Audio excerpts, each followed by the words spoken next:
Si je devais réapprendre à faire du dessin réaliste, voici les 5 choses que je ferais. J'ai acquis depuis plusieurs années de l'expérience à ce niveau-là et j'ai donc assez de recul pour déterminer ce qui va freiner ou faire évoluer un débutant. Première des choses, j'essaierai d'avoir un minimum de matériel. Pas des outils sophistiqués, des trucs simples de bonne qualité qui feront l'affaire afin que je puisse débuter. Et par là, je parle de feuilles de qualité, crayons de qualité, gomme de qualité, etc. Deuxièmement, et sans attendre, je commencerai à m'exercer en dessin d'observation.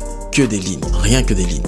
Et cela me permettra tout simplement de capter la forme globale des sujets, mais aussi d'affiner mon regard et ma capacité à observer. C'est ensuite que je viendrai m'exercer avec les ombres. Mais avant tout, je me poserai la question de savoir c'est quoi la technique d'ombrage. J'essaierai réellement de comprendre ce principe d'ombrage. Ce qui fait qu'effectivement, je m'abonnerai à ces 2 comptes-là dans lesquels ce jeune homme explique la technique d'ombrage. Eh bien, il dit que les ombres sont caractérisées par 3 valeurs, ce qu'il appelle le principe des 3 fragments, c'est-à-dire ombre, transition et lumière. Il souligne également que comprendre la constitution des ombres te permettra de les réaliser facilement. Et comment? Par le dégradé. J'apprendrai donc à faire des dégradés. Les dégradés, c'est tout simplement faire ceci, car c'est la base même du dessin réaliste. En fait, un dessin réaliste est un dessin qui incarne l'illusion du volume, l'illusion de la texture, l'illusion de la lumière, etc.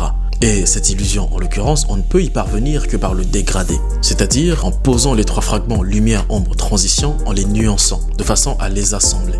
Et pour ce qui est des ombres, bien entendu, je vais m'exercer sur les dégradés et essayer de les poser par la suite sur les modèles. Et cela me permettra tout simplement d'avoir un aperçu de mon niveau et aussi de voir de quelle manière je pourrais poser les ombres par rapport au modèle que je choisis de représenter. Voici donc les quelques étapes clés que je respecterai à la ligne sur une durée d'à peu près 3 mois. Je pense que c'est relativement suffisant pour pouvoir maîtriser les bases et que ce qui vient après, c'est une question de pratique et de mise en difficulté. Abonne-toi.